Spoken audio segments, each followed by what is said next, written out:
Welcome to chapter 33 of historical accounts of a pale western human that produces spermatozoa with which a female may be fertilized or inseminated to produce offspring. That gender. Welcome to a podcast hosted by a male. That is by far the most obscure. We've got in the intro, and now my throat's actually sore.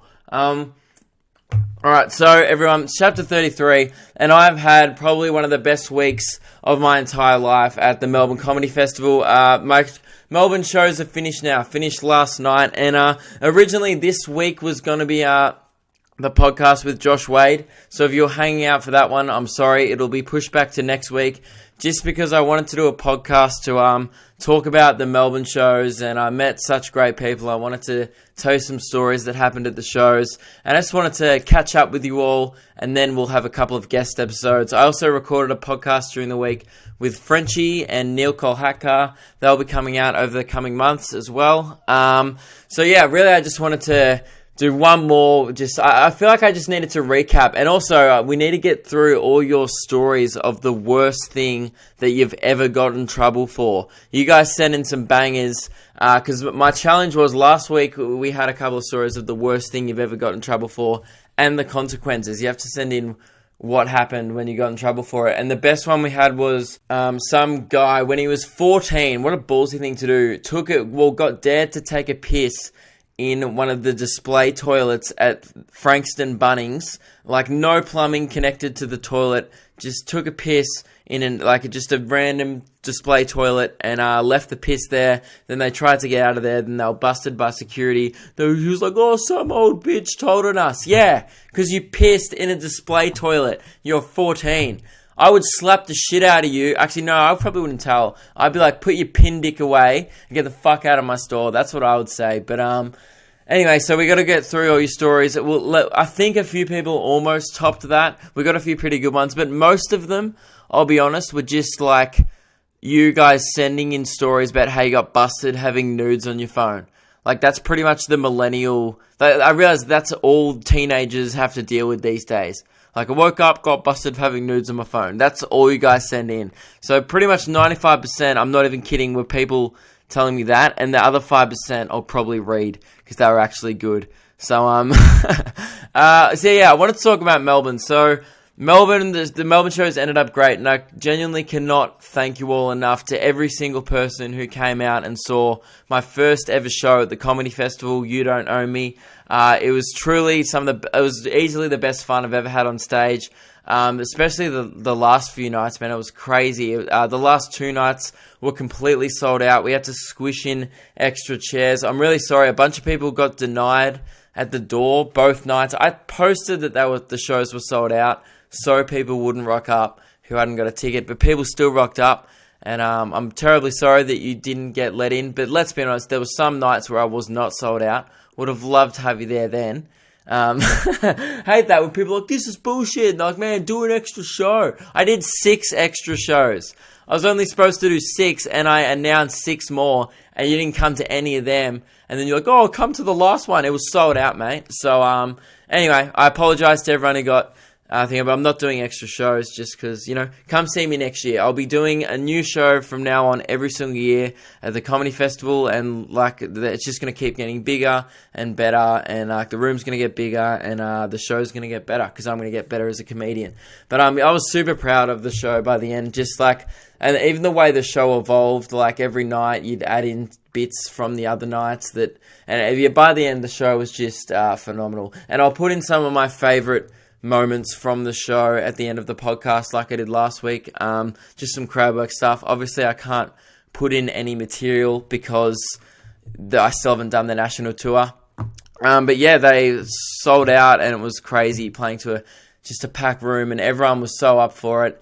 And I want to tell you about this one lady I met, right? So her daughter, she came with her daughter because it was 18 plus and under 18 people had to come with a guardian. And this lovely girl called Jordan came on Saturday night, and they drove all the way from Werribee to the city, which is about an hour and a bit, like over an hour drive, which is pretty keen. And thanks to all the dudes who came from Cranbourne and Geelong, and people came from like all over Victoria to come watch my show, which is just crazy, and I can't thank you enough. But yeah, so this one girl convinced her auntie, her auntie's name was Shelly, to come, and Shelly drove Jordan down on Saturday, and turns out Shelly had never been to a comedy show before, and you could tell. So I got to describe Shelly for you. She was an adorable bogan. That's the only way I can describe. So she's just a real heart full of gold, a bit rough around the edges. I'm not sure if Jordan listens to the podcast, but your auntie's an absolute champ, right? She's a classic Aussie auntie. She rocked up with like a mother and like a beer in like double parked with a mother and a beer, and then she just had like just the classic 50-year-old fringe kind of haircut, and she had tats all down her leg, and just like, and then she's sitting in the front row, and she fucking loved it. She could not get enough of it. It was about 2 seconds, like probably 2 minutes in to the show, and I genuinely had to stop and asked her like if she was okay. She was laughing so hard. I thought she was having like emphysema. Like I thought she was having like a bit of a heart attack or a cardiac arrest in the front row. She was like heaving, laughing and coughing and sputtering over herself. But she was just enjoying it. And I will play you a few clips so you guys get to know what the situation was about Shelly. And then it was just that absolute. She was just a hoot of a woman, to be honest. She was just loose as. She rocked up in trackies, sitting in the front row, never been to a comedy show, probably never been out of Werribee, I just assumed, just by judging by how much excitement she was experiencing. She didn't mind kind of talking to me. Like, I started talking to her for a bit in the show, as you'll see, and she just loved having a chat, and it really just made the show quite funny. And the funny thing was, you'll hear she laughed at really inappropriate times of the show. Like, I'd say something really serious and or a horrifying fact that isn't supposed to be a joke, and the rest of the audience would be dead silent just listening, and she'd just lose her shit laughing as you hear. You just got to hear it. All right, here's Shelly, the first night she came, because here's the thing, they came back for round 2. They came on the Sunday night, right? So they came on the Saturday night, then we enjoyed it so much that they said, hey, are there any tickets left for tomorrow night? And I was like, yeah, there's 4 left. And they bought them on the spot, and they drove all the way back from Werribee 2 nights in a row just to see this show because they fucking loved it. And honestly, I think they were laughing harder the second night, which was super weird because the joke's not funny twice. But anyway, here are some clips of me kind of getting to know Shelly live on stage. And I was like, man, if Bong Boy, have you never heard a joke?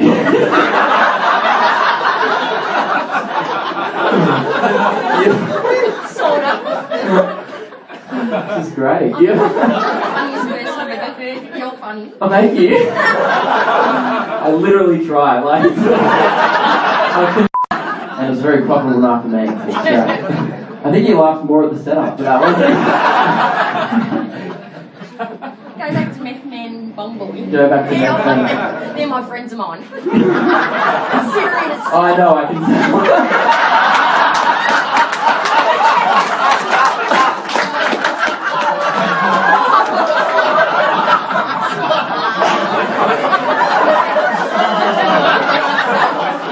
I'm sorry, guys.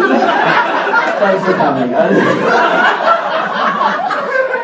For every 2 million sharks that humans kill, sharks only kill 1 human. That wasn't a joke. Shame on you. And she started telling me about Jathan and the life he'd had. His mum was in prison. Dumb bitch. Yeah. You just call yourself a dumb bitch? No.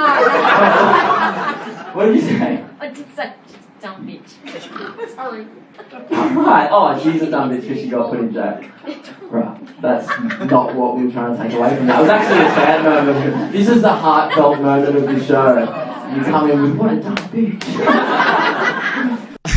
So that was Shelly there, just a real character, and I've just fixed the microphone. I think the gain was up way too high. Hope that's better for the first bit of the podcast, so sorry about that. But yeah, Shelly was an absolute hoot to have her in the front row. And I was, I didn't obviously expect them to come back. And after the end of the show, they were like, "Oh, you're doing another show?" I was like, "Yeah, I've got one more show. It's almost sold out." And they just bought tickets. And I was like, you know what, this is going to be just funny. If they come again, this is great. And they were lovely people as well. They bought a t-shirt, poster. They were just loving it, right? And I'll play you a couple of clips from the second night now. And again, the story's still not over after this because Shelly really pulls out the big guns at the end. Here's more clips from Shelly now on the Sunday night, the final show of Melbourne. They're back in the front row, and I kind of didn't realise they were in the front row literally until I got up on stage, and she was just crying, laughing again at everything that came out of my mouth. So here's part 2 of my favourite moments with Shelly from the second night. You guys came last night and sat in exactly the same 2 spots. And where are you guys from again? Werribee, yeah.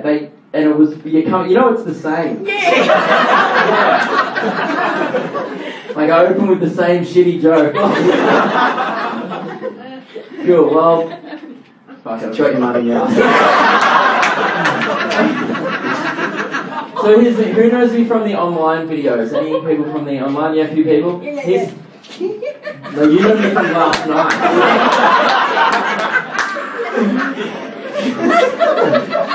What's your name?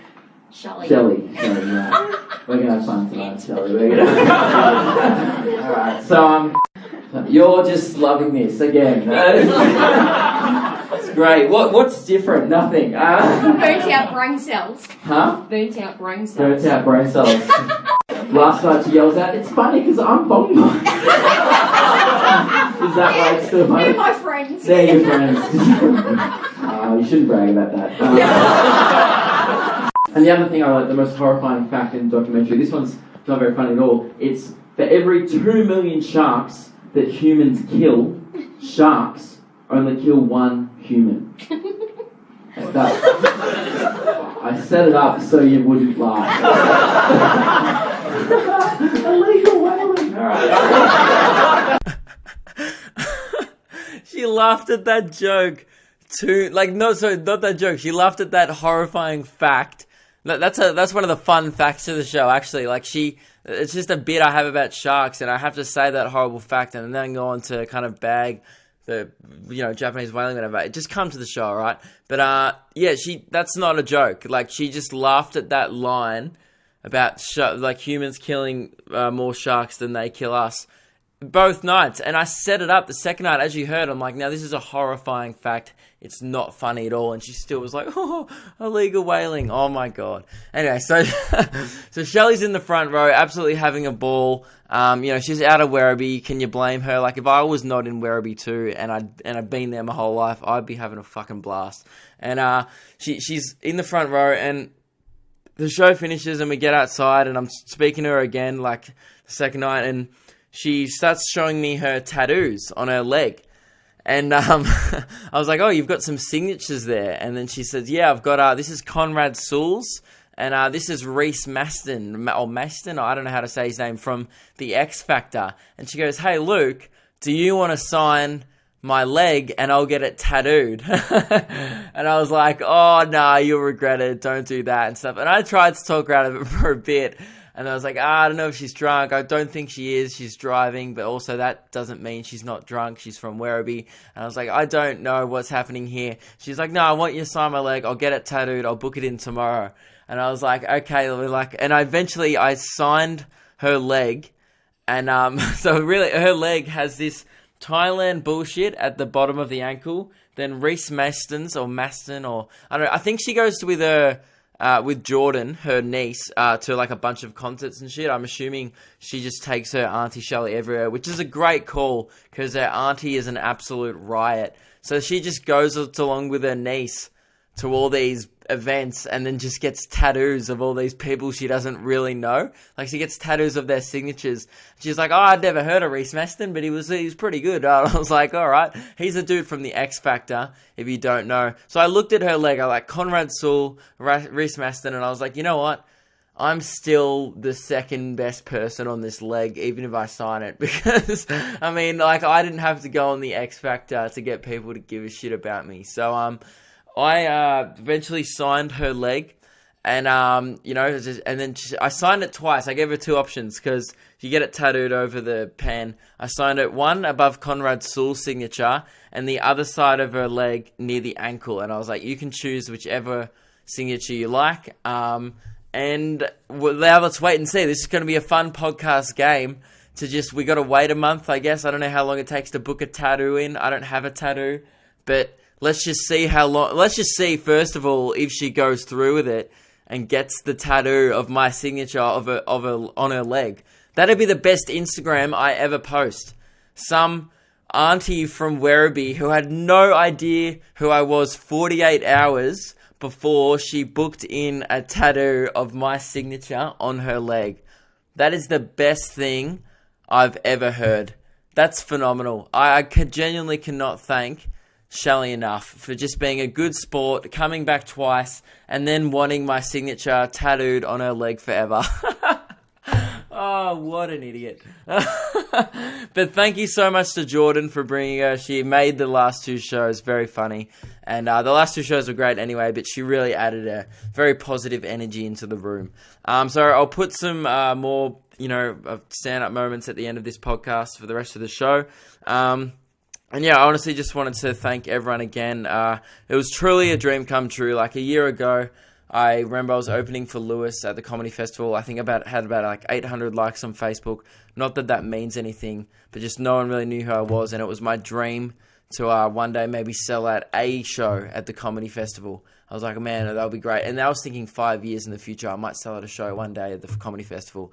And literally fast forward a year, and I sold out 4. And I almost sold out like 5 or 6 or 7. Like there was a few more that got about 10 tickets off selling out, but I'm not a hack and don't just include it sold out when it's not. But I ended up selling out 4 shows out of the 12 in my first ever year at the festival, which is crazy. And I can't thank everyone enough. So yeah, just put your hand, if you came to my show, put your hand over your back and just give yourself a nice little pat, and then grab your hand towards your neck, and then just kill yourself, because you look like a dickhead if you did that on a train.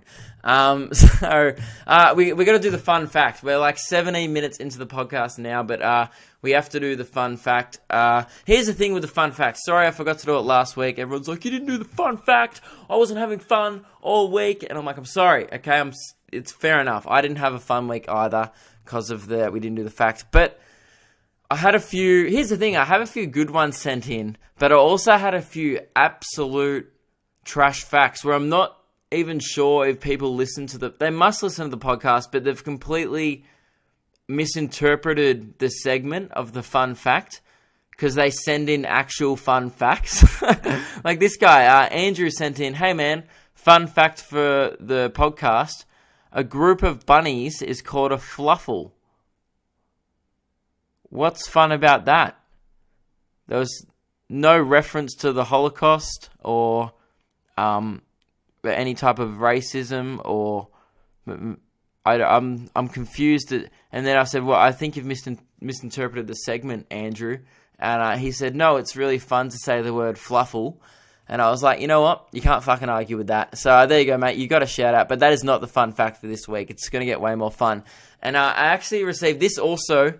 Is not the fun fact at all of this week in the podcast. We can get funner than this, but this is a pretty fun fact. This is honestly some of the best correspondence I've ever had in the podcast. And actually, I've got to mention who it's from, because this guy, it was from William. So thank you very much for the fun fact, William. William just sent in, Oi Luke, this isn't really a fun fact, but I think you need to know this.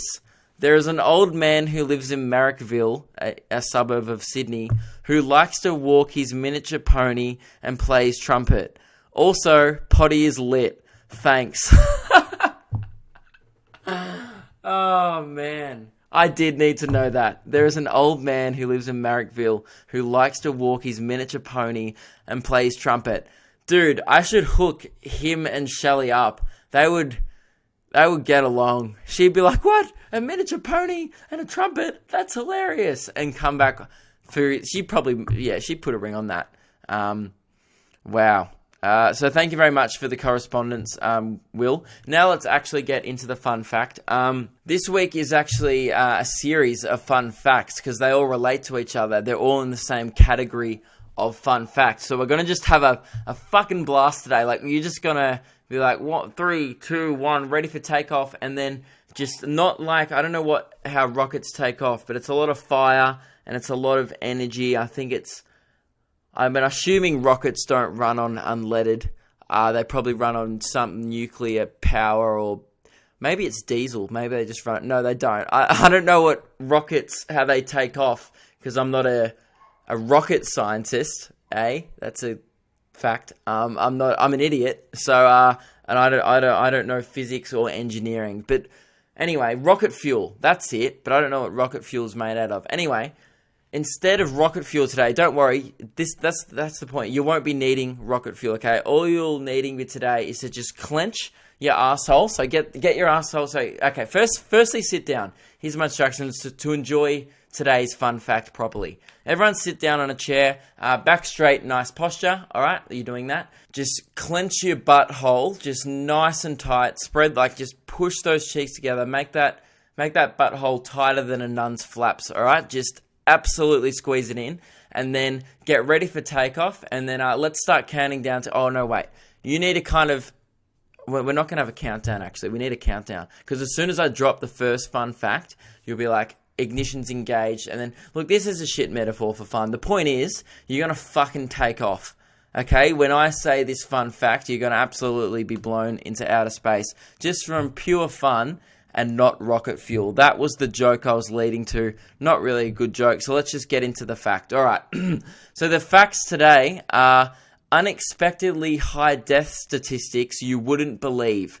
So the first one is about coconuts, and this is, again, just a series of fun facts, so don't get too excited at the first one. I know you want to just start punching the air in excitement and just letting off fireworks, but leave the fireworks in there. I'll tell you when to let off the fireworks, okay? So you're going to fucking explode when you get to the last one. Coconuts kill an amazingly high 150 people each year. So that's a bit of fun, but it gets better. Mosquito bites cause an astounding 2 million deaths per year. That is just one big mosquito genocide. But trust me, this is where the fun really starts. Strangling oneself while masturbating may not seem very popular, but it actually kills 600 people each year. So probably not the happy ending those people were looking for. This one, falling icicles kill 100 people annually per year.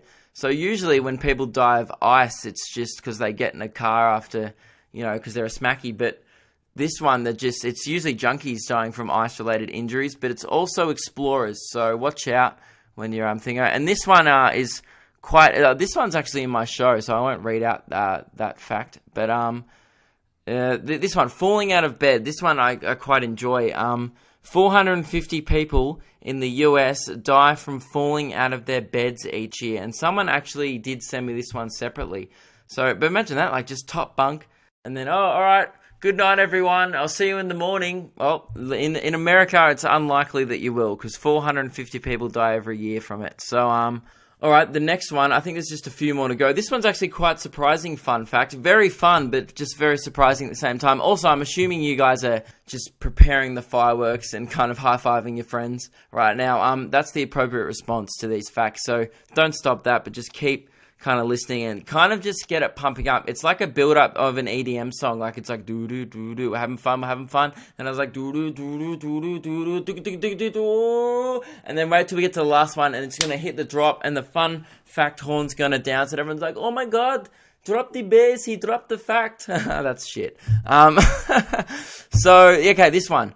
120 people each year die from being a passenger in a vehicle that is pulled by an animal. So 120 people die each year from horse-drawn carriages. So watch out, Cinderella. Actually, that's how I would have disposed of my ugly stepsisters. Just gone, oh, maybe you go in the carriage. Actually, I'm fine tonight. Oh, there's a big pumpkin out the front. Get on board. And then, boop. Uh-oh. The horses just wrap themselves around a tree. And bang, you're a statistic. Suck shit. Shouldn't have been ugly and mean. That was what we learned there in Cinderella, wasn't it? Not that they were ugly, that they were ugly and mean. Thanks, Disney. And I just realised that that's actually the end. That's the last fact. So get your fireworks ready. Ladies and gentlemen, let's sound the fun fact horn.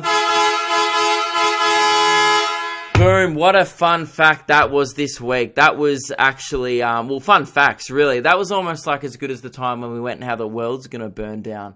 But this time it's how likely you're going to die in different situations. So, yeah, my advice would be just stay clear of horse-drawn carriages and bunk beds. So, or don't, unless you want to become a fun statistic. Up to you. It's not my life. I'm not your mum. All right. Now we're going to get into the stories, ladies and gentlemen, of the worst thing you have ever been busted for. This is a very fun topic. We're going to do topics more often because I got so many stories. So many. Here's some of the best ones. They were so long as well, some of them. Like, it was actually hard reading through them all. I read through most of them.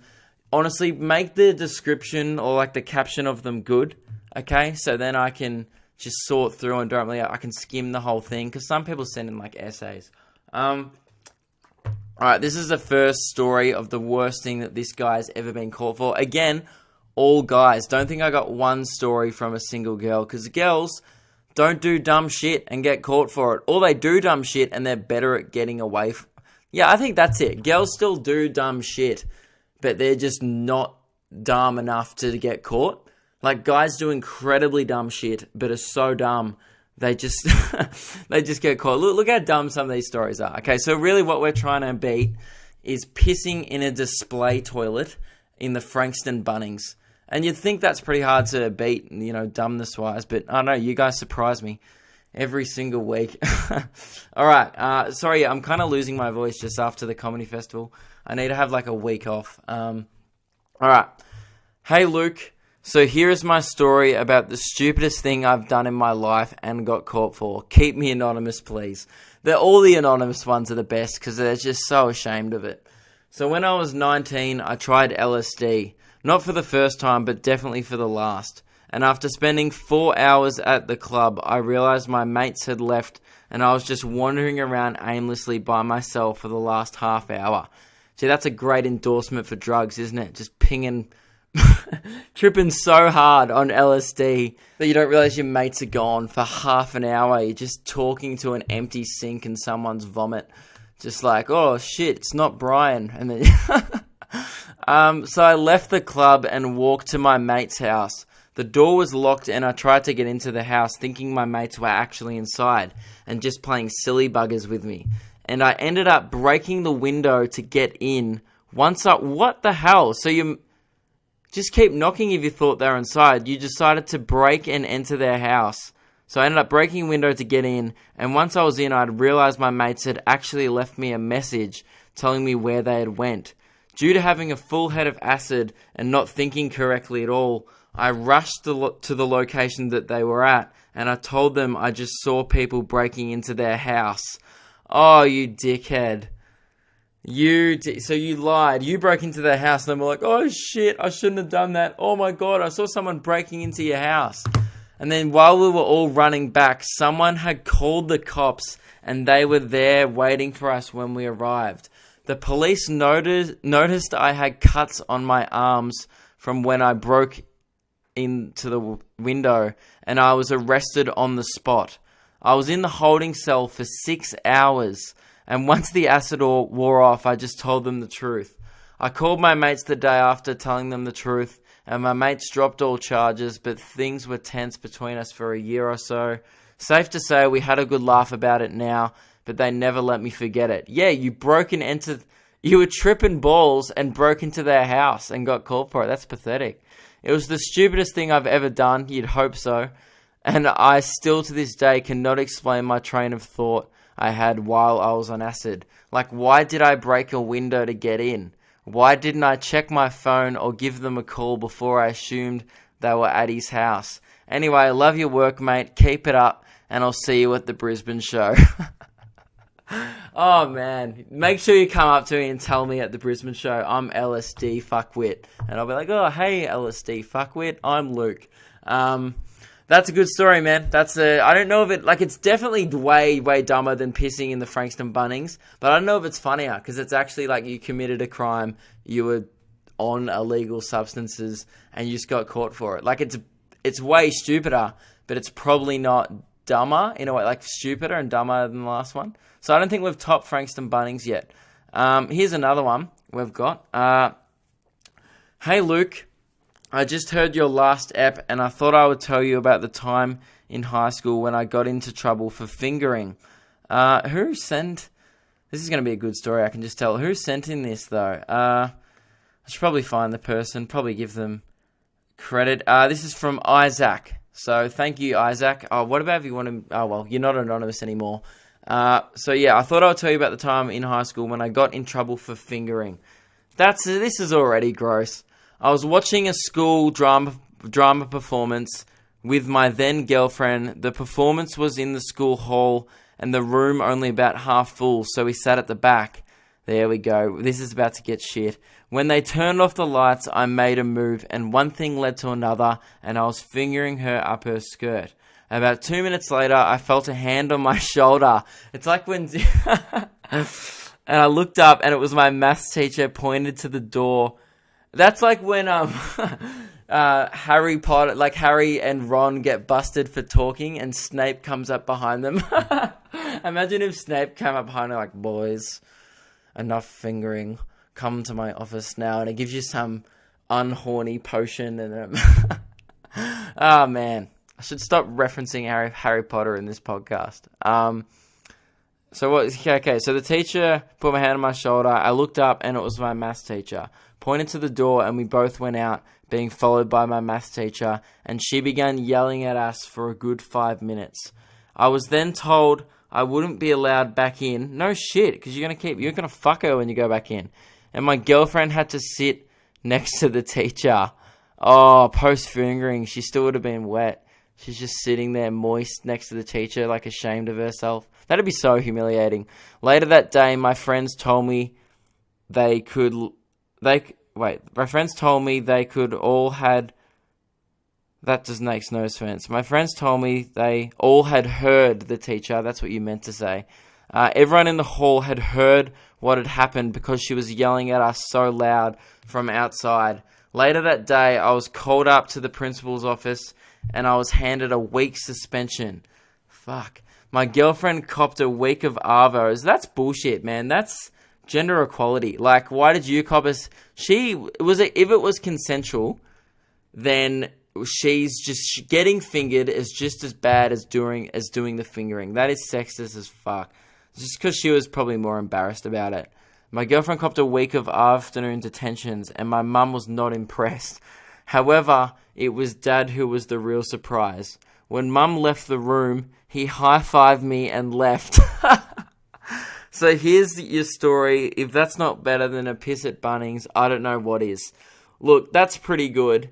The thing is, that's pretty ballsy, fingering someone in a like a hall with a bunch of other people in it. It's just gross, though. The thing I like about the pissing at Bunnings is he had there was no reason to do that. You know what I mean? Like, other than he might have had to pee, but like there was no reason. He could have peed in the toilet, but he was like, this is going to be funny. And that's why it will always be the best story, because none of these are intended to be funny. He was like, lol, this will be a laugh. I'm going to take a piss in a giant hardware store, and it's just going to be hilarious. And one day it's going to get raved about on a podcast. And you know what? Hats off to him. You were just horny, and Isaac, you just were horny, fingered your girlfriend, then got in trouble for it. And you're like, yeah, what a fucking legend. You're like, yeah, dude, just wait like 2 hours and do it after school. Like, that's what everyone else does. You just hold out, like, wait till 3:30 p.m. or wherever the fuck you finish school, and go finger bash her in the park like a normal human being, alright? No, don't do that, okay? Because you'll get busted for that. I'm not endorsing that either. Those are probably two best stories I got sent in.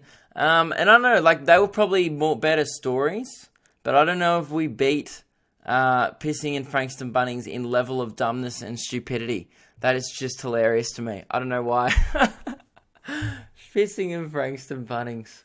I just want to know his motive. Like, his mates like dare him and he's like, I have nothing to lose other than getting a criminal record at age 14 and getting permanently banned from the Frankston Bunnings. Although oh, you know what though? If you live in Frankston, where are you going to get snags from a mate? You're going to cook them yourself like a pleb? No, you go to Bunnings on a Saturday and you get some volunteer, some good community spirited bloke to cook you a snag. You get him to chuck a few onions on. He gives you a smile. You hand him $2.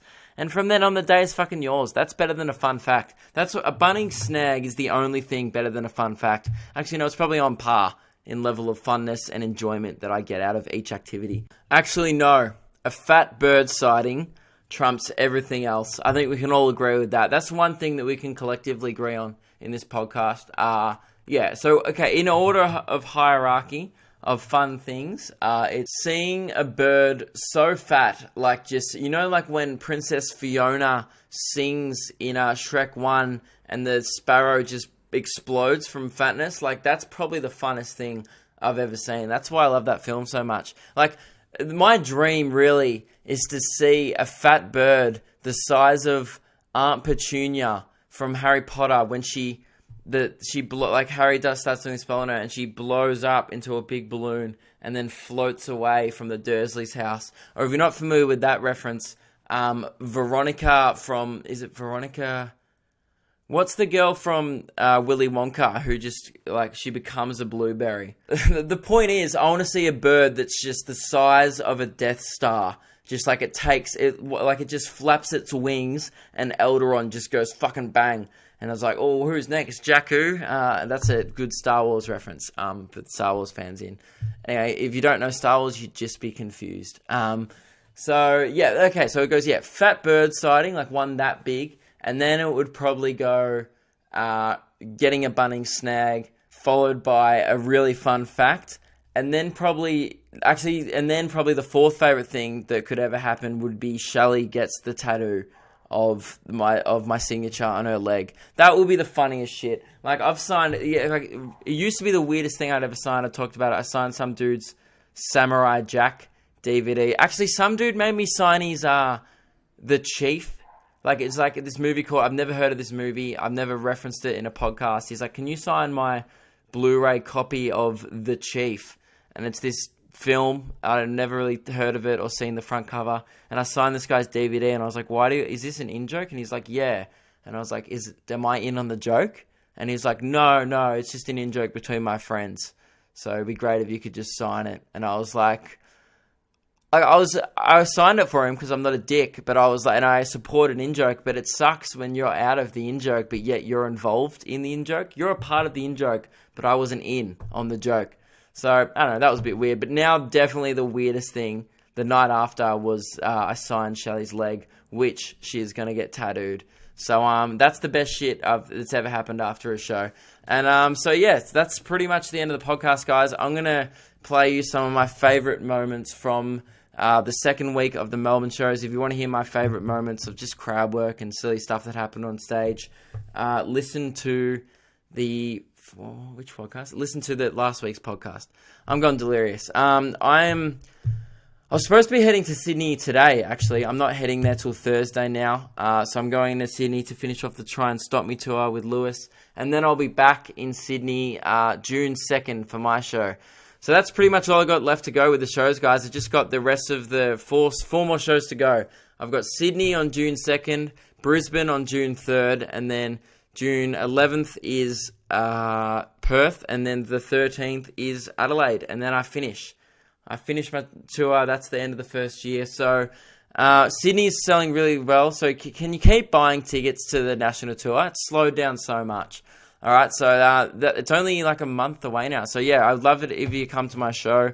You'll hear how kind of well the shows have been going in Melbourne. They've been selling out and stuff. So you'll hear, I don't know, the laughter in these next bits of people enjoying themselves. So if you want to have a fun night out, bring all your mates. And I truly think this show is actually, it's definitely the best thing I've ever done. And people after the show, people are surprised at how good it is, which is a bit fucking offensive.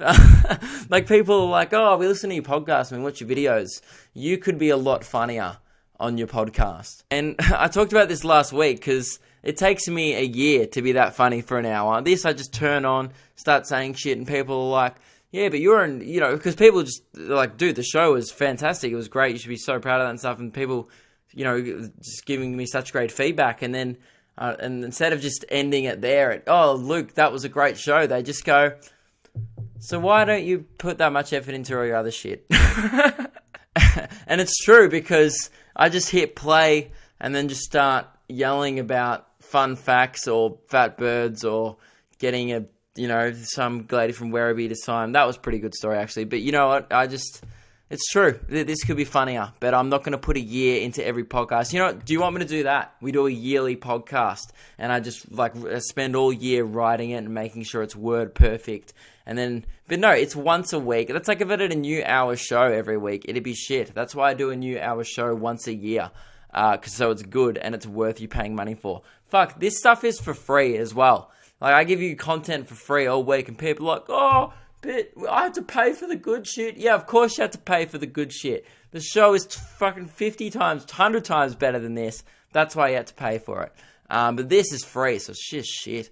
Every single week. Oh, I just got to yell about fat birds. Oh, I don't have any content. Just fucking, you tell 8 minutes of fun facts. It's exactly what I do, alright? You don't owe me. Boom! What a promo for my tour. Just bringing it in. So yeah, that's the end of the podcast, guys. I'd love to see you at the national tour. I'll be getting back into videos, hopefully very, very soon, just because I'm going to have 1 week off and actually plan my channel. Like, last year I did a lot of Facebook heavy focused content, and this year I really want to try and, you know, bring people across from my Facebook to YouTube and kind of build that loyalty. And more just produce better content so people will subscribe to me on YouTube. Just because I kind of enjoy making the YouTube stuff a bit more now. Like, I enjoy like the relatable Facebook shit as well, because that's silly and I like silly stuff. But I'm just, I don't know, I'm going to try and make some different content this year. Maybe, like, I'll still do the music reviews and stuff, but maybe different kind of videos of me talking to the camera, talk about different topics and stuff. People seem to enjoy those, so I'll be probably doing about a week of planning of with videos and stuff, and then I'll start hopefully definitely dropping regular content before the tour and then for the rest of the year, just because yeah, I've slacked off a bit recently, and that's due to the touring with Lewis and then doing my first ever solo show. It's been quite hectic with stuff behind the scenes, but that's all finished now in Melbourne. I've just got the 4 shows to go, so between, you know, the next month, I'm just doing videos, and, you know, because the show's done, I know the show's great, I just have to not forget the show. I'll be still doing gigs, but I'll probably only do like 1 or 2 gigs a week just to stay in tune before the national tour, you know, because I feel like if you don't do stand-up for a month, I'll just be rusty as shit in Sydney, and it will suck for everyone. So I'm going to keep doing gigs throughout this month, but during the day, just going to start smashing videos. So that's going to start this week. Going to plan a few videos out, film them all, then maybe drop them so there's consistent content, especially while I'm doing the national tour as well. So yeah, thanks everyone for listening. I'll see you soon. Enjoy these favorite moments from the second week of Melbourne. These moments are literally just all the dumb shit I say to people in the crowd, like pretty much just crowd work.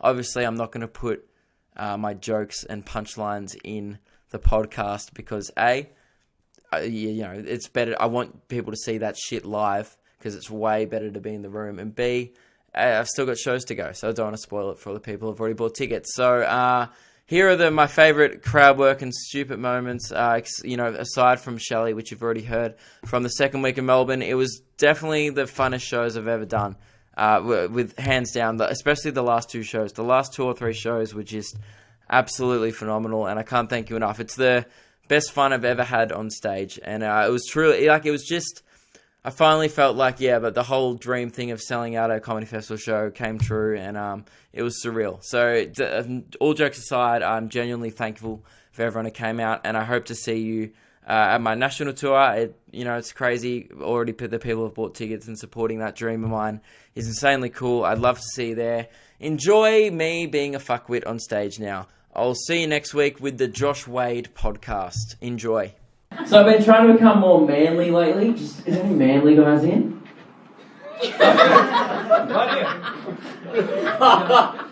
That's very generous.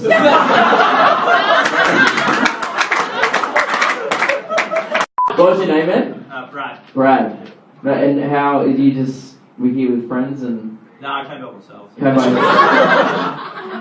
Thought I'd sit in here between all these people. Yeah, I see what you've done there. I've made a fairly dumb statement, and you fucking reckon it. And you know what, Brad? You're way bigger than me and Gang 7. Take the rest of the night off. We're done. Which means I go to Centrelink all the time, right? That wasn't a joke. What was your name, sir? Austin. Austin? Got any powers? I'm not very good at this.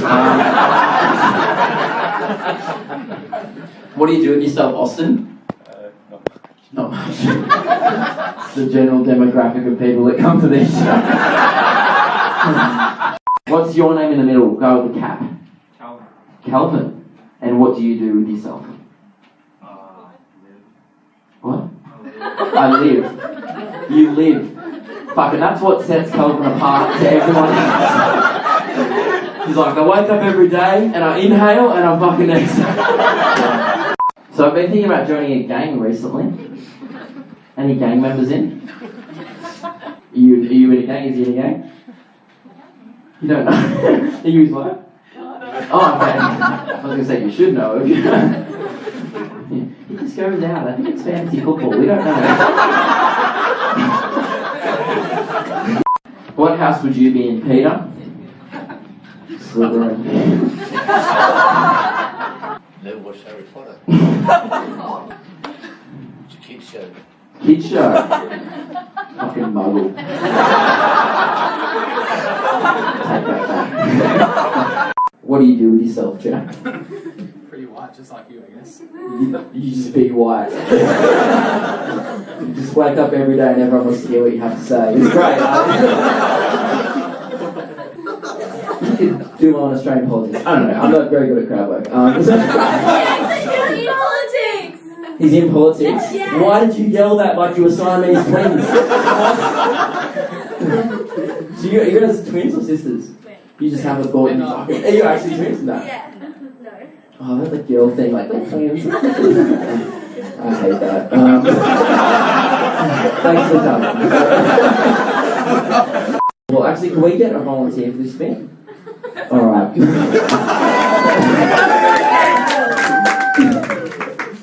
How many have you had? 40. 40. Fuck, oh, this is my best mate from primary school. I'm begrudgingly doing this as a favour. He's a Make-A-Wish kid.